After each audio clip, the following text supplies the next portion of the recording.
Opa, vocês estão bem? Que bom. Vídeo novo pro canal do Soberano Marcial Eterno. Deixa seu like porque já sabe, né? Vai ser bom pra caramba. Se inscreve no canal se você for novo por aqui para acompanhar todos os conteúdos desse canal e ative o sininho. Após os acontecimentos do último vídeo, o príncipe foi para a Academia Gilan se encontrar com seu professor. O servo do protagonista foi convidar o comandante Ruivo e Jiarong foi procurar pela professora Ruivinha. O protagonista e seu avô voltaram para casa. Eles precisavam fazer os preparativos para seus planos.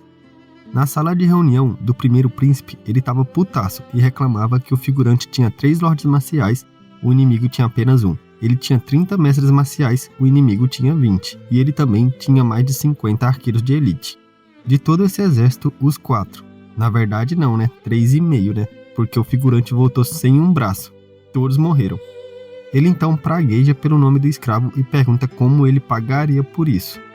Seu comandante, que também tinha falhado anteriormente e tomado um pau pelo protagonista no primeiro ataque, vendo que Li Hi falhou agora, aproveita sua chance para debochar dele, falando que, com esses números, ele teria tido sucesso em sua missão, porque da outra vez, mesmo com números menores, ele quase conseguiu derrotar eles.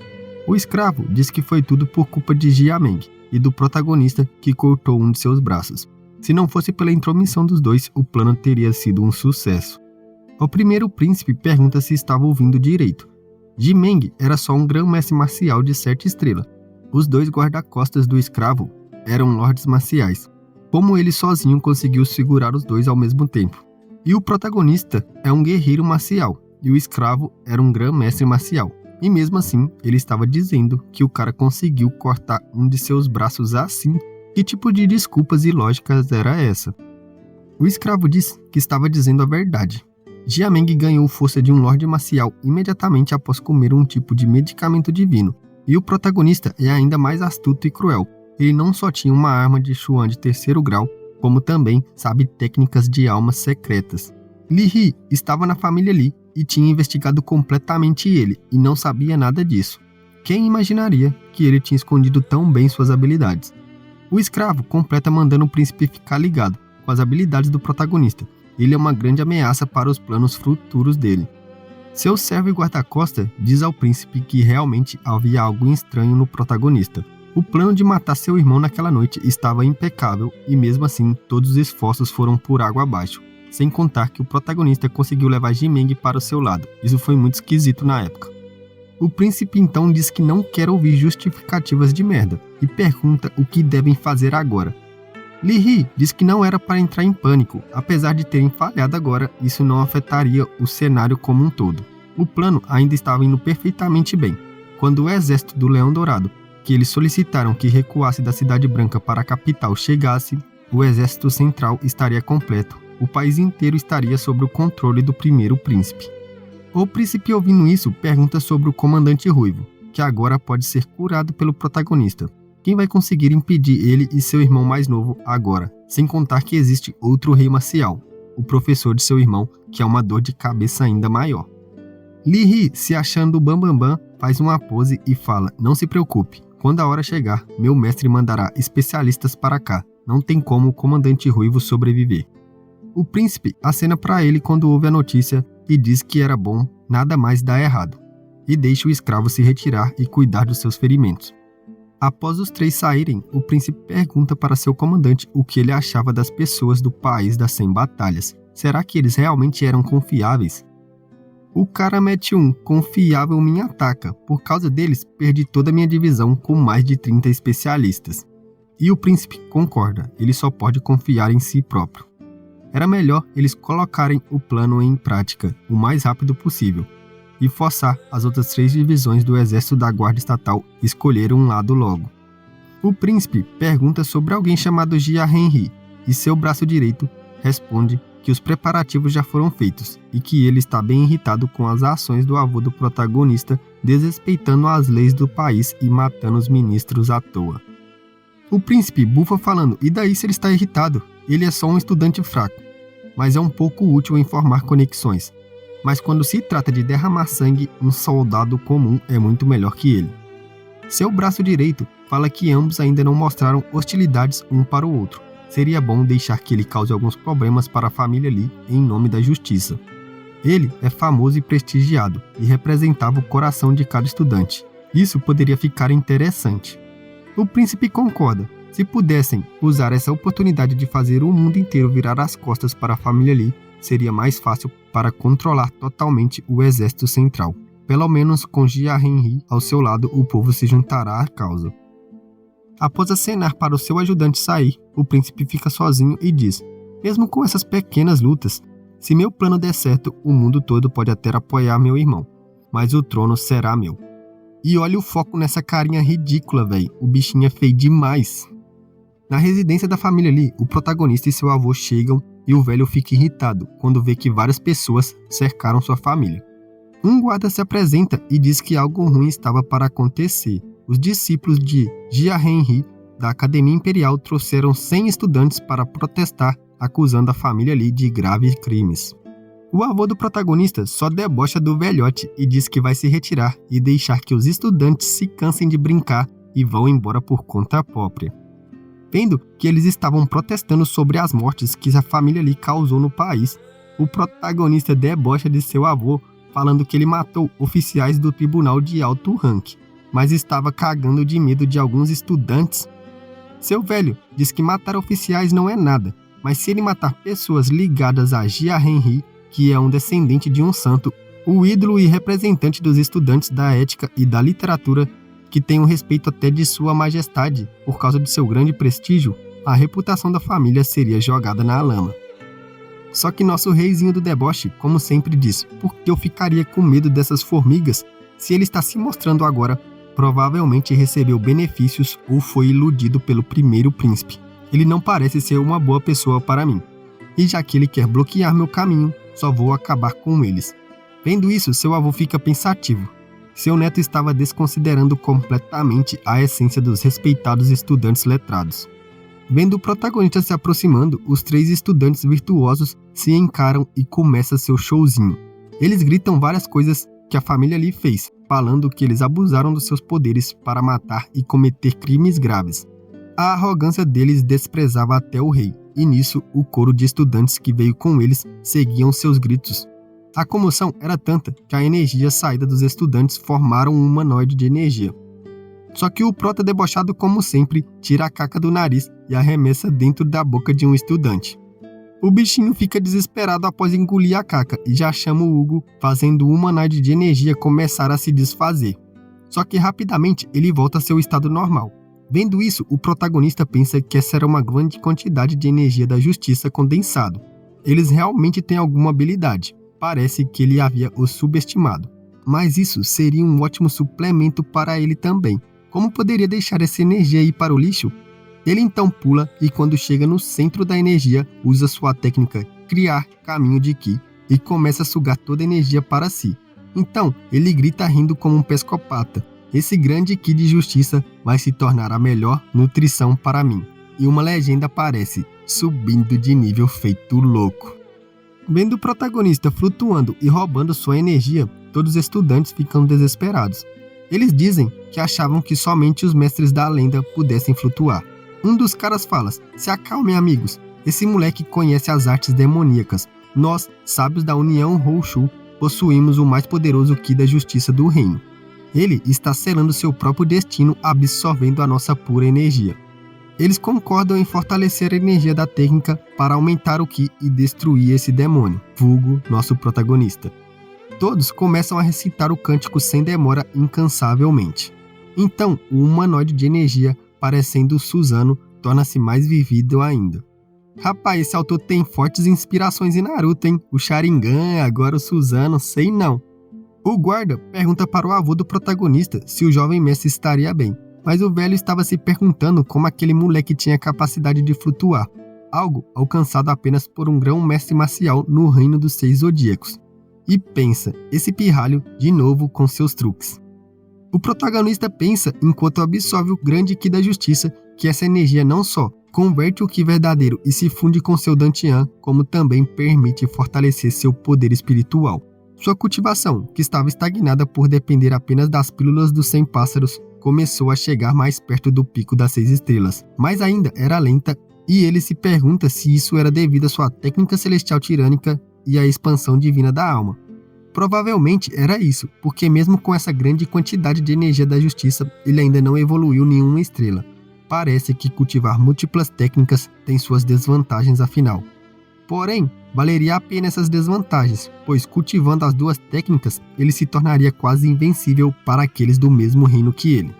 Ele olha para as formigas abaixo, que tentam se manter calma, falando que o protagonista estava acelerando seu destino ao absorver a forte energia da justiça. Então, ele agradece em pensamentos aos estudantes e começa a fazer um showzinho depois de ter uma grande ideia. Ele começa gritando: "Vocês são tão maus, maus demais!" E finge estar chorando como se estivesse sofrendo um revés pela energia.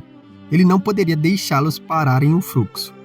E vendo que seu showzinho estava dando certo, que até conseguiu romper para a 7ª estrela marcial, ele aumenta ainda mais seus lamentos gritando: "Imundos! Parem com isso! Parem agora! Eu vou morrer! Socorro! Socorro!"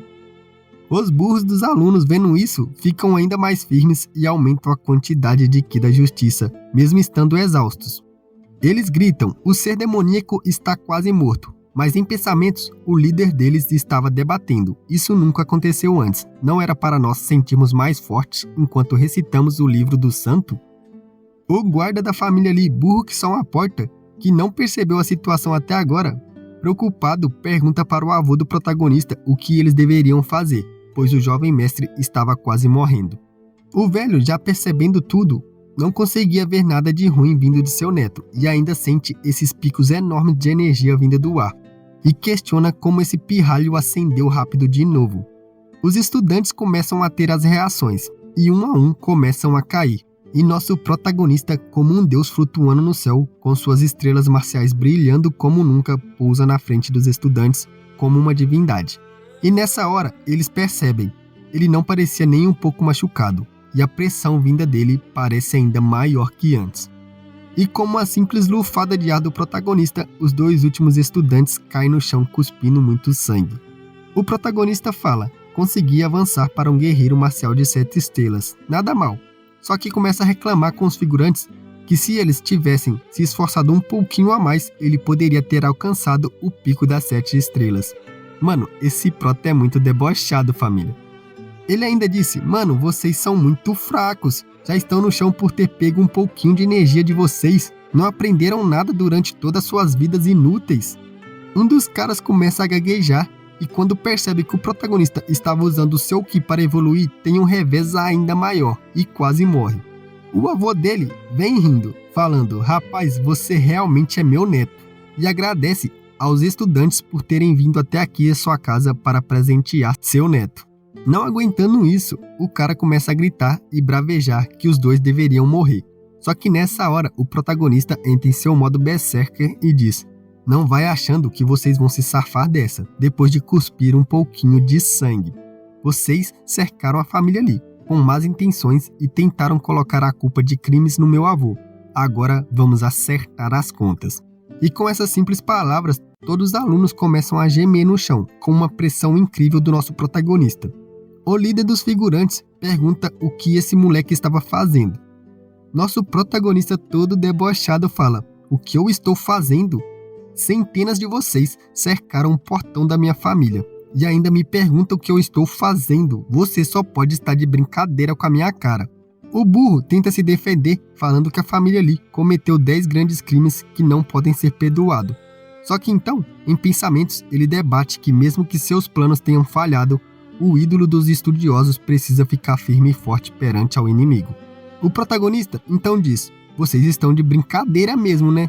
Estão tentando dizer que os retentores das leis do imperador, servos fiéis e associados confiáveis, são completos desgramados e maníacos brutais? É isso mesmo que eu ouvi? Vendo que o protagonista estava virando suas palavras contra eles mesmos, o cara começa a gaguejar. E um outro cara já começa a falar com o protagonista para não usar termos triviais e falar coisas fora do contexto. Indiferente às acusações do cara, o protagonista diz que ofender a família Lee normalmente o sentenciaria à morte. Mas como recebeu de presente energia da justiça o suficiente para sua ascensão, ele iria poupar a vida de todos. Só que mesmo com o protagonista sendo bem bonzinho, o cara o chama de louco e diz que eles eram discípulos dos santos estudiosos. Ele estava desafiando o protagonista a matar a todos. Com esse breve momento antes dele terminar de falar, a sombra do protagonista aparece em sua frente como um anjo da morte e com um simples golpe na cara do maluco transforma ele em pasta de carne. Cê tá doido, filho, foda pra baralho. Os outros malucos, vendo que o protagonista não estava mesmo brincando e nem piscou ao matar um dos seus companheiros, sentem que a água tá batendo na bunda e começam a chorar e implorar para que o protagonista não os mate. Eles não queriam morrer e imploram ajoelhados, segurando o pé do protagonista. Um dos estudiosos diz que estavam errados e pede perdão para o jovem mestre da família Lee, mas é chutado para longe e começa a tremer de medo. Nessa hora, o protagonista saca sua arma Chuan de rank 3 e coloca na cara do maluco. Então, com uma cara de fodão, ele diz que todos eles deveriam dar 3 voltas na capital recitando as palavras do cartaz. Ele então entrega um cartaz para eles que tinha escrito que o mestre deles era um picareta e um imbecil. Todos eles começam a pensar que, com essas condições, não importa se sobrevivam hoje. Logo, todos eles estariam segurando suas cabeças se ofenderem seu mestre. O protagonista aponta sua espada para todos, fazendo-os tremer de medo. Então, ele caminha até o guarda dizendo, segure isso e siga eles.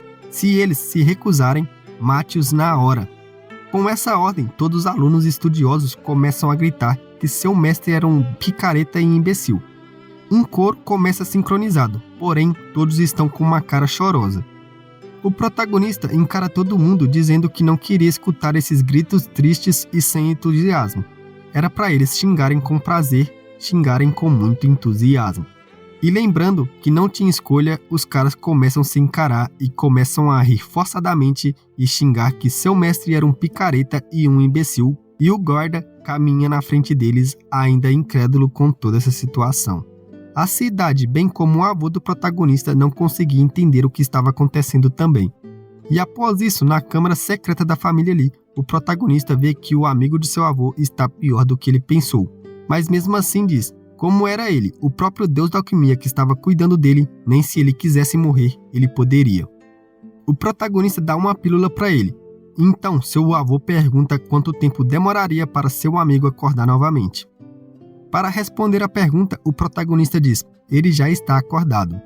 Seu amigo se encolhe sem vontade e diz, eu desmaiei de novo. Pelo menos tive sorte de acordar novamente. Talvez da próxima eu não tenha a mesma sorte. Só que o protagonista nem liga para os lamentos que ele estava fazendo e diz, levante-se, deixando-o confuso. Ele diz, levantar? Faz anos que eu não me levanto, mas nessa hora ele interrompe suas palavras porque podia sentir sua perna. Ele e o avô exclamam em choque, e o velho diz, moleque, você realmente conseguiu. E o protagonista fala, bem, foi simples. Na verdade, o cara estava sendo afligido pelo Ki frio extremo. O refino das pílulas do Yang extremo para nutri-lo era só uma solução temporária. Para cuidar do motivo principal, teria que neutralizar o fio e remover o veneno gelado. A pílula do fogo místico que ele fez pode fazer isso, mas como ela é só rank 2, então eles precisam de Ki Yang extremo para ajudar a ele se recuperar. O cara levanta todo empolgado e abraça o avô do protagonista chorando, e diz que faz tantos anos e agora ele finalmente pode se levantar. Ele fala que o neto de seu irmão era realmente incrível, ele estava morrendo de inveja. E o avô do prota diz que se desde o começo tivesse dado a informação para todos, talvez ele não precisasse sofrer tanto tempo como sofreu. O cara disse que estava feliz, só de conseguir levantar de novo, ele já tinha tudo o que queria. O protagonista interrompe os dois, dizendo que o amigo de seu avô precisa comandar um exército e ir para o leste em alguns dias. Não era para ele ficar tão para baixo, deixando o cara em dúvida. Comandar um exército e ir para o leste? Então ele começa a rir dizendo, eu só posso sentar aqui e lembrar das memórias da vida que eu liderei militares. Esse garoto era realmente um piadista. O prota diz, você realmente está tentando apostar comigo? Levando o cara a perguntar a seu irmão se o garoto estava falando sério. O avô do protagonista diz que ele tinha que pedir um favor para seu amigo, mesmo que ele ainda não tenha se recuperado totalmente. O cara exclama quando percebe que era realmente sério, mas ele não estava triste por ser forçado a fazer isso, e sim muito feliz. Ele nunca imaginou que iria vestir sua armadura novamente e voltar para o campo de batalha. Ele pede que seu irmão conte tudo para que ele possa seguir suas ordens. E o avô do protagonista diz que eles poderiam pensar nisso depois.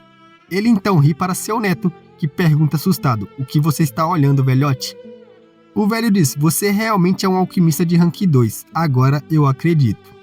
O protagonista fica em choque, mas o velho o encara novamente de maneira suspeita e diz: "Como você é um alquimista de rank 2, você deve ter umas paradinhas da boa, né?" Que patifaria é essa, meu mano? O vô do protagonista é um dorgado, velho. O prota pergunta pro seu avô por que motivo ele teria paradas da boa, mas quando ele é encarado por ele novamente, engole seco. Nessa hora, milhares de ataques do seu avô o cercam. Se ele não tinha parada da boa, onde tinha ido o tesouro da família ali? Ele pegou centenas de anos de economia. Tudo bem pegar, mas até o cofre sumiu, mano. Se não tivesse visto com seus próprios olhos, ele não teria acreditado. Porque seu neto era tão pobre que teve que pegar até a caverna também. E o protagonista começa a correr desesperado com os ataques. Após todos esses ataques argumentativos, o vô dele sai bufando dizendo que por agora iria pegar apenas algumas poucas coisas. Ele não pegaria todo o estoque de seu neto de uma vez só. Vai ter muitas mais chances de fazer isso no futuro. E em sua mão tinha 2 pequenos sacos. Um dele que estimulava o talento oculto e o outro que erradicava as coisas ruins interiores. Caído no chão, vemos que o protagonista adquiriu várias conquistas novas. Uma delas é: até pessoas capazes levam surras. A outra era: um vô sempre será um vô. E por último, e não menos importante, é: personagem principal, protegido pela armadura do plot, sofre um contra-ataque. E com essa cena icônica, família, vamos terminando o vídeo por aqui. Mais um vídeo top pra vocês do Soberano Marcial Eterno, vulgo Reizinho do Deboche. Se gostaram do vídeo, deixe seu like, se inscrevam no canal. Ative o sininho para não perder nenhum vídeo dessa obra, que o pai vai trazer vários para vocês. Lembrando que o grupo de membros está aberto e com R$5 você ajuda muito esse canal. Eu vou ficando por aqui, espero ver vocês em breve. Até lá, fiquem bem, falou, falou e falou!